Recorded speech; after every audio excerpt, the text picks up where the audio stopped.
Wonder Woman issue 23, Legacy number 823. This is Tom King writing with Daniel Sampeere on the art. Obviously, we're excited to have Sampeere back. We're excited to get into this next story.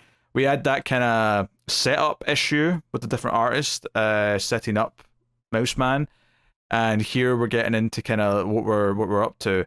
So they do kind of a like I Am Groot type thing with Mouse Man's like little island, where everyone just keeps saying the same like 2 sentences over again, which is Mouse Man knows, Mouse Man knows, Mouse Man has ears. Mice ears, Mouse Man knows. Mice have ears, Mouse Man knows, sorry, yeah. Yes. So we have that, and then like intercutting with that, we have Wonder Woman on the Watchtower. Has a fun little scene with Stephanie Brown at the start, actually, where she's kind of like nerding out and being like, oh, I look up to you, Wonder Woman, I'm a Batgirl, blah, blah, blah. But basically, she's like talking to the Justice League about wanting to like get support for going into this, you know, Mouse Man's like sovereign nation that exists, which apparently has existed since the Crisis. Now, I don't know like a story that set that up back in the day, but I believe that it might have done. So, right. But yeah, everyone in this city all just keep saying these sentences to each other, but it is in a way like, and this is why I'm comparing it to Groot. It kind of feels like they do know what they're saying to each other, and it does feel like they're saying different things in different scenes because they're reacting in certain ways, you know? There's intonation to it, right?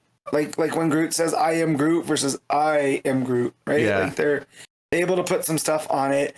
And it helps that Sampere's art is so good that you just look at the expressions and you don't even need the dialogue here. Like literally, it could have just been silent pages and the story still gets told.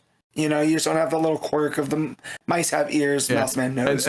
And the girl that we're following in the city, like has little buns like mouse ears like in her hair, which I thought was a nice touch.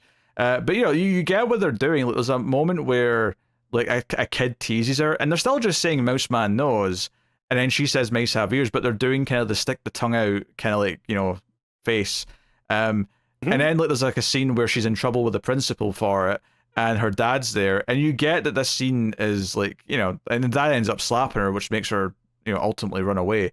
But the Wonder Woman stuff is that she's trying to convince the others to, like, you know, go to this island, and because, you know, the child is there, the Amazon who gave birth is there, right? You know, this is the little tease we got at the end of the last arc, and she wants to go there, but the Justice League say, hey, look, we agreed legally that we should never go there. That this is a land that we don't cross into. It's completely independent, and we all agreed to that, including you, so we can't go there. But Wonder Woman's like, well, I guess I'm going on my own then, and you know, and she walks off. And Batman even says, hey, if you defy this, there'll be consequences. And she's like, oh, Aphrodite was right, you are cute. So you know, it's a very cold little scene as she walks away from them. She has never hit Bruce with the bless your heart like she did here. With just like, oh, you're cute. Try and stop me. Go ahead. I dare you. So yeah, definitely the vibe of Diana that I like. Yeah, no. So we get this whole like almost like, it reminded me a little bit of Home Alone 2 when like Kevin's on the streets and he's scared of everyone that he walks past. Where this girl is going through the city and there's like a crazy homeless man like yells at her, and of course all he yells is mice have ears, Mouse Man knows. But then a giant mouse comes out and like bites this guy's head off, which, and also earlier on there was a school bus that was not actually running on gas, it was being pulled by 2 giant mice, just for the record. So yeah, and she walks past a movie theater where the movie marquee just says Mouse Man knows. It's almost like something like a magic spell or something is just obscuring everything that's said on this island to these sentences. To me, knowing that Tom King comes, you know, his history, right, working for the State Department and whatever, it definitely feels like this is some kind of authoritarian, you know, vibe, and that basically all that the public says is the same thing, right? They're just talking because they're in such fear of the people in power that they just keep parroting back the same things. Yeah. Right. And what better way to do that in the comics, just to have them use repeated things, repeated sentences to drive that back. Yeah, whether it's literally happening and they're just saying this over and over again, or it represents that they're just saying whatever he wants us to say, it doesn't really matter, but it's working either way. So two guys come up to this girl when she's sleeping at the bus stop, and they're aiming guns at her. They're going to shoot her. This island's pretty rough, and this is where Wonder Woman makes her big entrance, and she blocks the bullets, and she's got her hair in a braid, and she's like asking if she's okay. Big full page spread, really pretty art, of course, and tries to ask like, hey, do you speak English? I know people here are refugees from America, so I'm hoping that you speak my language. And what's interesting is that when she tries to speak to Wonder Woman, she doesn't say the mouse man stuff. We just get effectively like some noise, like she's trying to say stuff, but it's not coming out.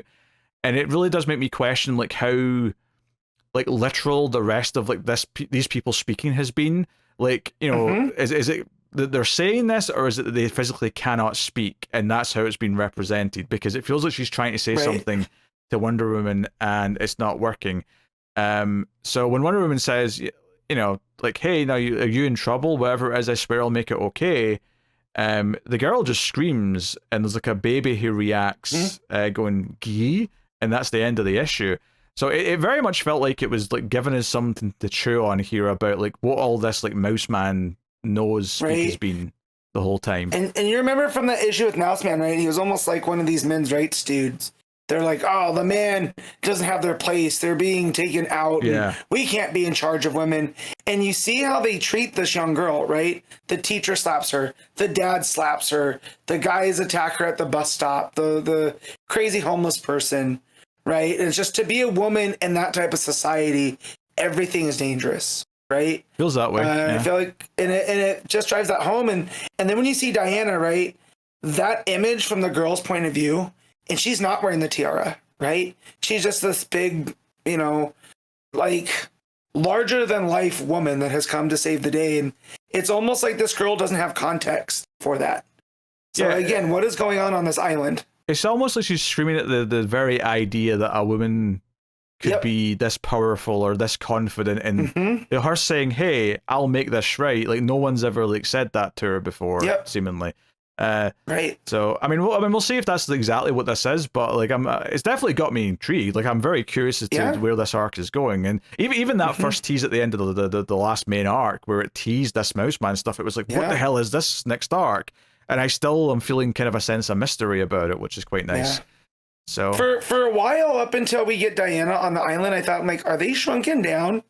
Is that why we're not aware of this Mouse Man area, right? Because she is, I mean, I see why you're saying that, but we did establish that he had a big giant mouse in that last issue, so I don't know. Well, but I also thought that's why the cars are being pulled, right? Like whatever happened, it got shrunken, almost like a bottled city type deal. And then when Diana gets there and she's regular size, it's like, okay, it adds more to that mystery of what is going on here. Because if it was like a shrunken, through the Atom's technology or whatever, and these people are forced to live here because they can't leave, right? But here, it just seems like it's some refugee country, and the idea that Diana says that people from America are refugees here. So it's like, well, why are they leaving America to go to there? Like, is this, what's happening? Well, I don't know if they're continuously going. It kind of the way they said it earlier on, like, this happened after the crisis. It kind of sounds like there was one big wave of refugees back then, and then that's been it since. Yeah, I understand this was a place for refugees from America. Yeah. Okay, that's right. So, reading this a couple weeks ago, that was a gap. So. I think what's interesting here to me is about this girl's reaction, and the art here is great with the rain pouring down throughout the entire scene. Is like the line before she tries to speak is Diana saying, "The danger is gone now. It's good now. You cannot be hurt." And I think the context of her being hurt by multiple adult men throughout this issue, and then having Diana say that to her is not an accident. That feels like a very pointed kind of thing to me. Absolutely. So, excited. It feels like there's stuff cooking here, as all of the main stories in this book have had. The only time I've ever had an issue is when there's like a fill-in issue with Gilla March on art, and it's all of a sudden doing whatever stupid stuff. And the story's fine, but we're suffering through the art, you know, on that point. So yeah, no, very very good though. What are you giving Wonder Woman 23? I'm gonna give it a straight 8. The art does a lot of the heavy lifting here. Yeah, I think I'll agree with the straight 8, and the only reason why is I think the Wonder Woman side of stuff before she gets to this island, when she's on the watchtower, just like talking to people, trying to convince them. I think that stuff is fine, but I don't think it has the atmosphere that the other stuff does, and I don't think it has like the weight of like what that final scene when she actually is there with the girl does. I think that's where it starts to feel special, and it makes me really excited for next issue. But it's still pretty great though, so 8 out of 10 for sure.